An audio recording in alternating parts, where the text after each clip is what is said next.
අයිබෝන් එහෙනම් ටික දවසකට පස්සේ ඔන්න අපි ආයාව සපත්තු ජෝඩුවක් අරගෙන සපත්තු කිව්වට මහත්තයෝ මේක සපත්තුමත් නෙමෙයි පොඩ්ඩක් සෙරෙප්පු දෙයකුත් වගේ ඔයගලන්ට දැන් පේන ඇති මේ පැත්තේ එකක් තියෙනවා මේ පැත්තේ එකක් තියෙනවා මැද තියෙනවා අපි අද අන්බොක්ස් කරගන්න යන එක අන්බොක්ස් කිව්වට බොක්ස් එකක් නැහැ අන්පැක් කරගන්න තමයි තියෙන්නේ හරි මොකද්ද මේ තියෙන සෙරෙප්පුව හෝ සපත්තුව අපි මේ ස්ටයිල් එකේ සපත්තු හෝ සෙරෙප්පු වලට කියන්නේ ක්ලොග්ස් කියලා ක්ලොග්ස් කියන්නේ මෙහෙම පිටිපසින් ඇරිච්ච මෙහෙම ඉස්සරහින් වැහිච්ච සපත්තු වර්ගයකට කියන නම.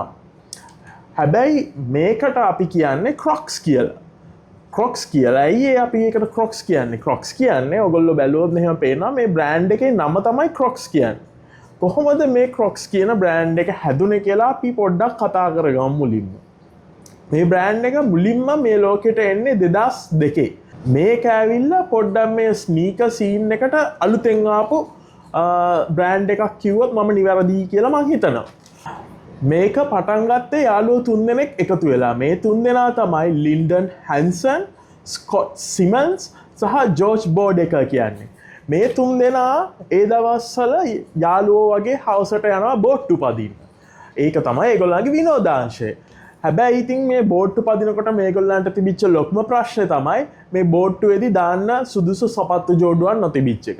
මොකද අපි දන්නවා ගොඩක් සපත්තු හදලා තියෙන ලෙදර් වලින් එහෙම නැත්නම් කැන්වස් වලින් ඔය වගේ සපත්තු හදලා තියෙනකොට ඒගොල්ලන්ට ගොඩක් වෙලාවට මේ වතුරේ ඇවිදින්න කරන්න එතකොට ඔය මුහුදු වතුරත් එක්ක ගැටෙනකොට ඔය සපත්තු ඉක්මනට සවුත් වෙනවා. මේගොල්ලෝ ඒකට හොයාගත්තා මේකට විසඳුමක් මොකක් හරි අපි මේකට ගේන්න ඕනේ අපිට බෝට්ටුවේ දාන්න පුළුවන් සපත්තු ජෝඩුවක් අපි හදන්න ඕනේ. ඒකේ ප්‍රතිඵලයක් විදිහට මේගොල්ලෝ මේ ෆෝම් මැටීරියල් එක හොයාගන්නවා.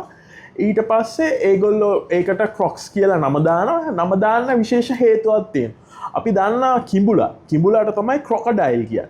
මේ ක්‍රොකඩයිල් කියන්නේ නිකන් එසේ මෙසේ සතෙක් නෙමෙයි. අපි දන්නවා මේ ක්‍රොකඩයිල් කියන එකට මිරිදියත් එකයි කරදියත් එකයි ගොඩබිමත් එකයි.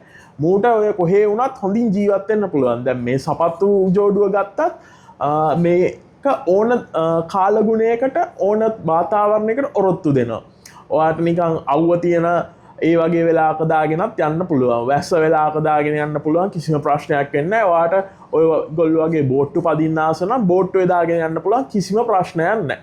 ඒක හිතලා තමයි මේගොල්ලෝ 2002 දී මේ සපත්තු හඳුන්වා දෙන්නේ. හැබැයි ඉතින් මේක මුලින්ම බෝට්ටු පදින්න හඳුන්වා දුන්නට පසු කාලීනව මේකේ තියෙන සැහැල්ලු ගතිය සහ පැළඳීමේ පහසුව සහ මම අර කලින් කිව්වා වගේ ඕනම කාලගුණ වාතාවරණයකට ඔරොත්තු දෙන්න නිසා නිකන් මිනිස්සු අතර මේක ඉක්මනට ජනප්‍රිය වෙනවා. ඔව්. දැන් ඇති පම්පෝරිය ගැහුවා. අපි පොඩ්ඩක් බලාගමු මොනවාද මේකේ තියෙන්නේ කියලා. මම මේ පළවෙනි වතාවට තමයි ක්‍රොක්ස් එකක් ගත්තේ. මං ඉස්සර මේකට වැඩි ආස වුණේ නැහැ. මොකද මේකේ අර ඉස්සරහා නිකන් හිල් තියෙනවා. නිකන් ඔයගොල්ලන්ට පේනවනේ ඒක නිකන් පොඩි ළමයින්ගේ සෙරෙප්පු දෙකක් වගේ. මම ඒක නිසා මේකට ඉස්සර වැඩියම ආස වුණේ නැහැ. නමුත් ළඟදී මම මේගොල්ලන්ගේ වෙබ්සයිට් එකට ගියාම දැක්කා මම ආස කරන චිත්‍රපටියක් ආශ්‍රයෙන් මේගොල්ලෝ මේ වගේ සපත්තු යලක් හදලා තියෙනවා. මේ තියෙන්නේ මේක තමයි මං ගත්ත ක්‍රොක්ස් දෙක. මේක පොඩි කොක්කක් තියෙනවා. අපි කොක්ක පොඩ්ඩක් අන්හුක් කරගෙන ඉමු. ඕකේ මෙයා ගැලෙව්වා. මේ ඉන්නේ. හරි මේක මෙහෙම තමයි ඉන්නවා. දන්නවද මේගොල්ලෝ කවුද කියලා? ඕගොල්ලෝ ඩිස්නි චිත්‍රපටි හැම බලනවා. ඩිස්නිලාගේ චිත්‍රපටියක් තියෙනවා Nightmare Before Christmas කියලා. Nightmare Before Christmas කියන්නේ ඇනිමේටඩ් චිත්‍රපටියක්. හැබැයි මේගොල්ලෝ මේක ප්‍රචාරය කරන්නේ ටිම් බර්ටන්ස් Nightmare Before Christmas කියලා. මේක 1993 තමයි රිලීස් වෙන්නේ. ඒ වුණාට මේක අදටත් ගොඩක් ජනප්‍රිය ක්‍රිස්මස් චිත්‍රපටියක් කියලා අභිවාදයෙන් කියන්න පුළුවන්. මේක ටිම් බර්ටන්ගේ නම ගහලා මේක ප්‍රසිද්ධ කරාට ටිම් බර්ටන් නෙවෙයි අත්‍තරම මේක අධ්‍යක්ෂණය කරන්නේ. එයාගේ ගෝලයෝ කීප දෙනෙක් එකතු වෙලා තමයි මේක කරන්නේ. නමුත් මේ ප්‍රොජෙක්ට් එක ටිම් බර්ටන්ට මුලින්ම අසයින් කරපු නිසා ටිම් බර්ටන්ගේ නම යූස් කරලා ඩිස්නි සමාගම මේක ප්‍රසිද්ධ කරගන්න කටයුතු කරනවා. එතකොට මේක කියන ඔයගොල්ලන්ට සම්පූර්ණ විස්තරයක් මේ චිත්‍රපටිය ගැන මම කියන්නේ. චිත්‍රපටිය ගැන සම්පූර්ණ විස්තරයක් බලා ගන්න පුළුවන් Netflix එකේ ડોකියුමන්ටරි එකක් තියෙනවා Movies That Made Us කියලා. ඒකේ මේකේ ගැන ඔයගොල්ලන්ට සම්පූර්ණ විස්තරය බලා ගන්න පුළුවන්. මම ඒක ගැන වැඩි කියවන්න යන්නේ නැහැ. මේ ඉන්නේ මේකේ ඔගොල්ලන්ට මූුණු දෙකක් පේනවා. මෙයා ඇවිල්ලා මෙයාගෙනම ජැක්. මෙයා තමා මේකේ එක්තරා ප්‍රධාන චරිතයක්. ඊට පස්සේ මෙයාට කියන්නේ බ්‍රයිඩ් කියලා. සැලි සහ ජැක් කියන දෙන්න තමයි මේ ඉන්නේ. සැලි කියන්නේ කාන්තා චරිතය, ජැක් කියන්නේ පිරිමි චරිතය. මේක පිටිපස්සේ ගහලා තියෙනවා මම දැන් දැක්කේ සැලි and ජැක්. මේක ඇවිල්ලා මේ අවුරුද්දේ ආපු සපත්තු ජෝඩුවක්. මේක මට වැඩිය වියදමක් ගියේ නෑ. මේගොල්ලෝ ෆ්‍රී ඩිලිවර් කරා. මට ඇත්තටම මේකට වියදම් වුණේ රුපියල් වලින් ගත්තොත් රුපියල් 18,000ක් 20,000කට ආසන්න ප්‍රමාණයක් තමයි වියදම් වුණේ. මගේ අනිත් සපත්තුත් එක්ක බලනකොට ඇත්තටම මේක ගොඩක් සාධාරණ මුදලක් කියලා මට කියන්න පුළුවන්. මේගොල්ලෝ මේක අවස්ථා 3කදී මේ ඩිස්නි සමාගමේ මේ චිත්‍රපටයත් එක්ක කොලැබරේට් කරලා තියෙනවා. පළවෙනියෙන්ම 2021, ඊට පස්සේ 2023, දැන් නැවත 2025. මේකේ මම ගත්තේ 2025 ජෝඩුව. මීට කලින් ආපුවාගේ ස්ටයිල් එකේ පොඩි වෙනස්කම් තියෙනවා. සමහරයාගේ මේ පාට වෙනස්, එකක් තියෙනවා කොළ පාටයි, දැන් මගේ ගාව තියෙන එක කළු පාටයි. ඔය වගේ දේවල් තමයි මේකේ වෙනස්කම් තියෙන්නේ. ඔව් දැන් මේකේ ඔයගලන්ට පේනවත් දන්නේ නැහැ. මෙයාගේ මෙතන ජැක්ගේ මූණ තියෙනවා, මෙතන සැලීගේ මූණ තියෙනවා. හැබැයි මේක ඇවිල්ලා සාමාන්‍ය ක්‍රොක් එකක්. මේක තමයි ඔයගලන්ට බේසික් එළිය ගිහිලා ෂොප් එකකින් ගත්තොත් ගන්න පුළුවන් එක. හැබැයි මේකෙත් ඔයගලන්ට පේනවා මෙතන ඉබ්බෙක් ඉන්නවා, මාරියෝ ඉන්නවා, මෙතන කේයා පුරක් තියෙනවා. මේක අපේ අක්කාගේ. මේවට කියන්නේ මේ පොඩි ගැජමැටික්ස් වලට කියන්නේ අපි ජිබිට්ස් කියලා. මේ ජිබිට්ස් ඇවිල්ලා මේ ක්‍රොක්ස් වලට ආවේනික දෙයක්.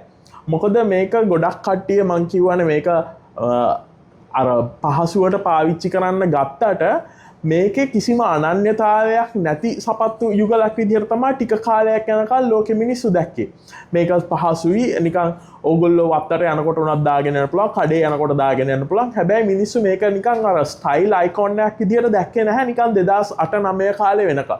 එතකොට ඒකට පිළියමක් විදිහට ඒගොල්ලෝ ගෙනාවා ඔයාට ඔයාගේ සපත්තුව කස්ටමයිස් කරන්න පුළුවන් විදිය. ඒකට තමයි මේ ජිබිට්ස් කියන කෑලි හඳුන්වලා දුන්නේ. මම මේක ගලවලා පෙන්නන්නම්. මෙන්න මේවා මෙහෙම ඔයගොල්ලන්ට ගලව ගන්න පුළුවන්. මේ තියෙන මේ ඉබ්බ ගලවලා මම අතට ගත්තා. ඊට පස්සේ ඔයගොල්ලන්ට ඒක ආපහු මෙහෙම දාගන්න පුළුවන්. ඒ වගේ ජිබිට්ස් වාට වෙනම ගන්න තියෙනවා මේ ක්‍රොක්ස් ෂෝරූම් එකකට ගියාම. ඒව එච්චර ගණන් නැහැ. සාමාන්‍යයෙන් ලංකාවේ නම් මම දන්නේ නැහැ ක්‍රොක්ස් තියනවාද කියලා ෂෝරූම් එකක්. සාමාන්‍යයෙන් ඕගොල්ලෝ එළියට ගියොත් රුපියල් වලින් ගත්තොත් රුපියල් 1800ක් උපරිම වුණොත් 1500ක් වගේ මුදලක් තමයි වෙන්නේ. ඒ වගේ දැන් මේකේ මෙතනක් තියෙනවා නිකන් අමුතු ගැජමැටික්ස් එකක්. ඔය වගේ අපිට ඒක කස්ටමයිස් කරගන්න පුළුවන් විදිහට තමයි හදලා දුන්නේ. දැන් මං කිව්වා මේක 2008 9 කාලේ වෙනකොට එච්චර ප්‍රසිද්ධ වුණේ නැහැ කියලා. නිකන් මේක දාන්න ගත්තේ ගොඩක් ඔය බෝට්ටු පදින කට්ටිය දාන්න ගත්තා. ඊට පස්සේ ගොඩක් වෙලා හිටගෙන රස්සාවල් කරන කට්ටිය ඉන්නේ. ඒගොල්ලන්ට ඇත්තටම මේක ගොඩක් පහසු වුණා. මොකද මේ මැටීරියල් එක ඇවිල්ලා මාර සොෆ්ට්. ගොඩක් ඔයාගේ කකුල් දෙකෙන් හිටගෙන ඉන්න මිනිස්සු මේවා ගොඩක් පාවිච්චි කරන්න ගත්තා. විශේෂයෙන්ම ඔය චෙෆ්ලා, එතකොට දොස්තරලා, නර්ස්ලා ඒ වගේ කට්ටිය ගොඩක් මේකට නැරඹුරු වුණා. මොකද මේකේ තියෙන පහසුව නිසා. 2010 11 පස්සේ මේක නිකන් ෆැෂන් අයිකෝන් එකක් විදිහට මේගොල්ලෝ දියුණු කරගන්න. ඒකට ප්‍රධාන කාර්යභාරයක් මේ ජිබිට්ස් කියන ඒවත් කරා.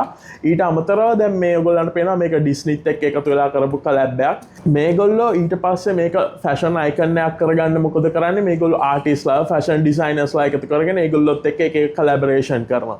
දැන් මේගොල්ලෝ අලුතෙන් හඳුන්වා දීලා තියෙන එකෝ කියලා එකක්. මේකේ ගොඩක් මේගොල්ලන්ගේ වින්ටර් කලෙක්ෂන් එක තමයි මේගොල්ලෝ ෆෝකස් කරලා තියෙන එකෝ ලයින්අප් එකේ. ඔගොල්ලන්ට මේක ක්‍රොක්ස් වෙබ්සයිට් එකට ගිහිල්ලා ලේසියෙන්ම ගන්න පුළුවන්. ඔගොල්ලන්ට අර ගෝට් එකට වගේ එහෙම ගිහිල්ලා ගන්න උවමනාවක් නැහැ. මේගොල්ලන්ගේ එහෙම අර ලිමිටඩ් එඩිෂන් කියන ඒවා ටිකක් අඩුයි. එහෙම එකක් දෙකක් තියෙනවා නැත්තේ නෑ. මේ ඒ වුණාට බොහෝ දුරට අර ඔයගොල්ලෝ Nike වල Adidas වල දකිනා වගේ නිකන් ඊතා ඉහළ මේකට නිකන් ඩොලර්ස් 1500ට යන තරම් ඒ වගේ හයි ෂූස් මේගොල්ලෝ රිලීස් කරන්නේ නැහැ. ඒක නිසා මේගොල්ලන් නිකන් පහසුවෙන්ම මේගොල්ලන්ගේ වෙබ්සයිට් එකේ ගිහලා ඕඩර් කරන්න පුළුවන්. දැන් මෙහෙනම් මේගොල්ලෝ ගෙදරට නිකම්ම ඩිලිවර් කරනවා. ඩිලිවර් charges මොකුත් නැහැ. ඒ තාමත් ඒක ලාභයක් අපිට. දැන් ඔයගොල්ලෝ ගෝට් එකට වගේ ගියොත් සමහර විට මේ සපත්තු දෙක තියෙන්න පුළුවන්. හැබැයි ඉතින් ඒගොල්ලන් ඩිලිවරි charges ඔක්කොම එකතු වෙලා යනකොට සමහර විට මට මෙහෙන් ගන්නවට වැඩිය ටිකක් ගාණ වැඩි. ඒක නිසා මම ඉතින් එච්චර අමාරුවෙන් මේවා හොයන්න දෙයක් නැහැ. නිකන් ඔයාලට මේගොල්ලන්ගේ ෂෝරූම් එකකට ගිහිල්ලා හරි ගන්න පුළුවන්. හරිම ලේසි. මං හිතනවා ඒක ඇත්තරම ගොඩක් හොඳ දෙයක් කියලා සපත්තු එකතු කරන කෙනෙක් විදිහට. මොකද සමහර සපත්තු තියෙනවා ඔගොල්ලන්ට ශොප් එකකට ගිහිල්ලා ගන්න අමාරුයි. මොකද ඒගොල්ලන්ට ලිමිටඩ් ක්වොන්ටිටි එකක් තමයි එන්නේ. උදාහරණයක් විදිහට ඔයා හිතන ජෝඩන් 3 එකක් හෝ ජෝඩන් 4 එකක් ඒගොල්ලෝ අලුතෙන් රිලීස් කරපුවාම ඒකේ ලිමිටඩ් ක්වොන්ටිටි එකක් තමයි ඒක සපත්තු කඩේකට හම්බෙන්නේ. එතකොට ඒ කඩේ ඉන්න මිනිස්සු ගන්නවා සහ මුලින්ම එන කට්ටිය ටික ගරන් ඉවරනාට පස්සේ මම වැඩ ඉවර වෙලා යනකොට කඩේ බඩු ඉවරයි. ඒක නිසා තමයි මට ගොඩක් අට ගෝට් එකෙන් වගේ ගන්න වෙනවා. අනිත් එක එහෙම එන ඒවා ගොඩක් ගණන් වැඩි.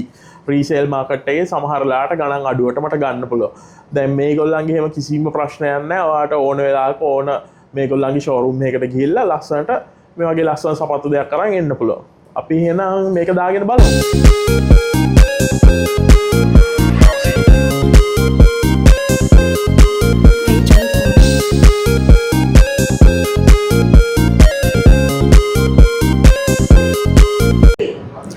මේක දාගත්තාම මේ වගේ ස්වරූපයක් තමයි තියෙන්නේ. මෙහෙම ඉන්නවා ජැක්, මෙහෙම ඉන්නවා සැලි. මෙහෙම හැරිච්චාම පිටිපස්සෙන් මෙහෙම එකක් තියෙනවා. තියෙන මේකේ අවුටර් සෝල් එක. ඇත්තටම මේක මාර කම්ෆර්ටබල් සපත්තු දෙයක්. ඔයාලට මේක දාගෙන දවසක් නෙවෙයි දවස් දෙකක් වුණත් හිටගෙන ඉන්න පුළුවන්, ඇවිදින්න පුළුවන්, කිසිම ප්‍රශ්නයක් නැහැ. මාරම කම්ෆර්ටබල්.